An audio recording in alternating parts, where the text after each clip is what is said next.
This is going to be a longer video on reality transurfing covering money. So this is something that is mentioned throughout the book. Hopefully you've watched the rest of this series explaining reality transurfing. Money is something that is mentioned in relation to all the other core concepts. So go watch that first. If you haven't, you're going to need to understand those core concepts to get any value out of this. But we're going to take all the things about money and we're going to just distill them into one video about money. So the key to money, just kidding, I don't know the key. Just the first note I have on money is, according to reality transurfing, it is difficult, but you need to have a love for money without an attachment to money. And one way to ground yourself is in the present moment and in your internal world. That's going to allow you to appreciate and love everything that money can give you without being obsessed with always wanting more. So, money, how do you relate to it? We're going to talk about in this video, and different ways. How do you deploy it? How do you relate to it practically? How do you relate to it in your internal world, in your mindscape?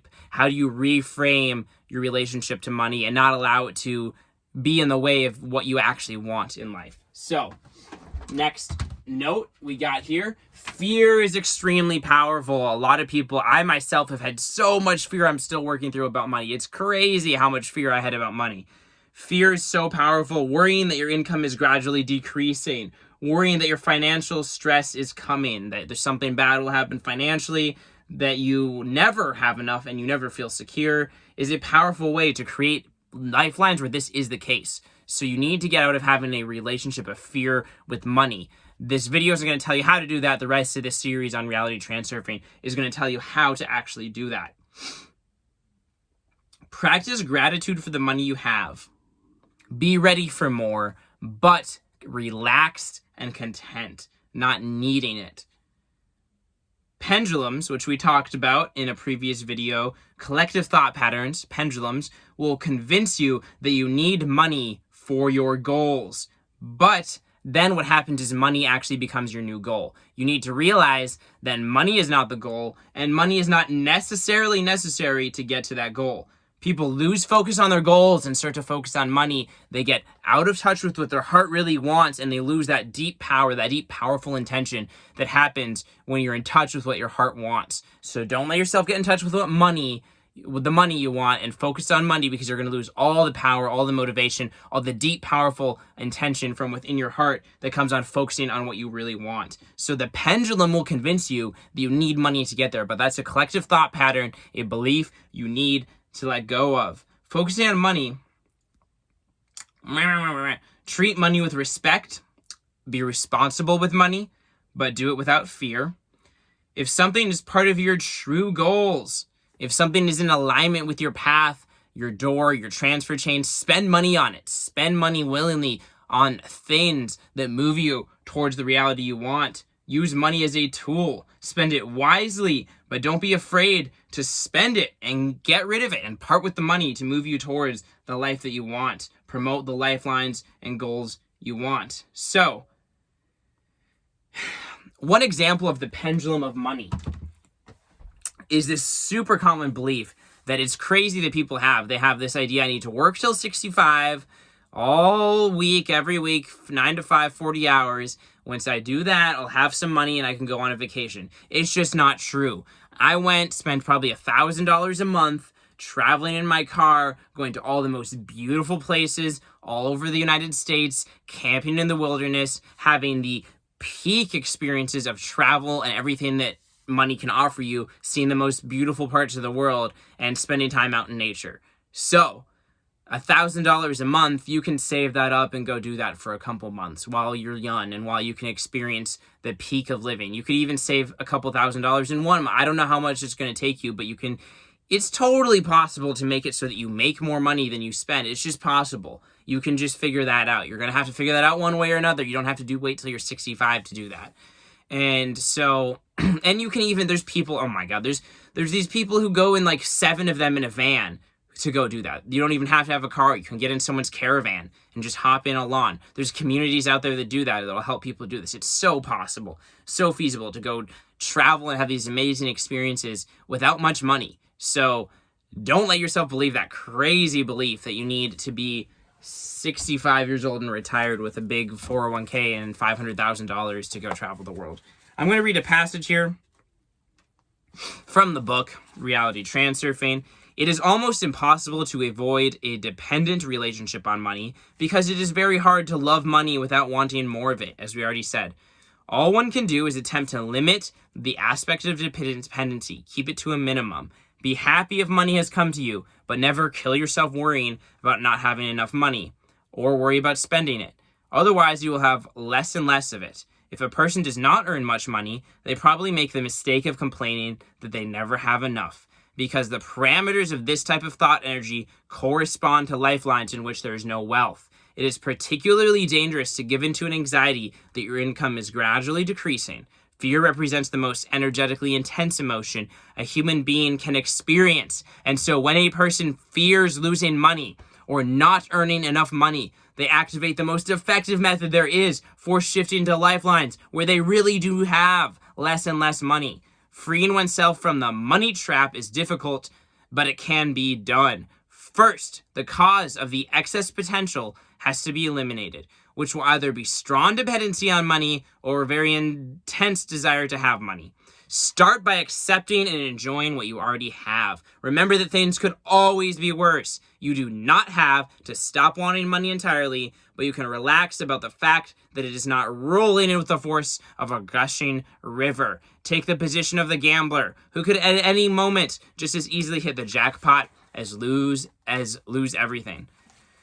For pendulums, money is a universal means of rewarding their adherents. It is the activity of pendulums that has led to the widespread idolization of money. Money helps us to provide a good life for ourselves in the material world. Almost anything can be bought and sold. All pendulums use money as payment, and there's a hidden danger in this. Having taken the falsely glittering bait, it is easy to switch to a lifeline that lies far away from your true happiness. In pursuing their own interests, pendulums have created the myth that in order to achieve your goals, you have to have money. As a result, people will replace their original goal with the artificial substitute of money. Money can be gained from different pendulums, and so people shift their focus from the goal of money to from their real goal to money and come under the influence of a pendulum that is alien to them. People then lose a sense of what they really want from life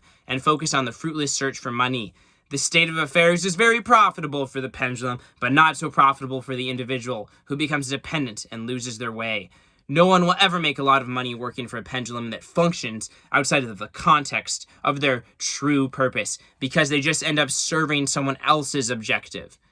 A lot of people live in exactly this position. This is how the myth arose that wealth is the privilege of the minority. In actual fact, anyone can become rich if they serve their own goals. Money is not the goal, nor is it really even the means to reaching the goal. It is simply an accompanying attribute. The goal is what a person really wants in life, such as to have their own house and grow roses, travel the world and visit faraway places, catch trout in Alaska, go skiing in the Alps, raise horses on their own farm, enjoy life on their oceanic island, become a movie star or an artist. It is true that certain goals can be achieved if you have a sack of money. So this is what the majority of people do. They go after the sack. By focusing on the money, they put the goal itself on the back burner. According to the principles of transurfing, this is like trying to get onto a lifeline where a sack of money awaits you. But you find it almost impossible to get there because you are working for someone else's pendulum. In the end, the person loses out both on the money and their own goal because their thought energy is focused on a substitute for their true purpose. We will return to this issue later, blah, blah, blah, blah, blah. For now, we can draw one general conclusion, which is that if you have placed the likelihood of achieving your goal on the condition of getting rich first, drop that condition fast.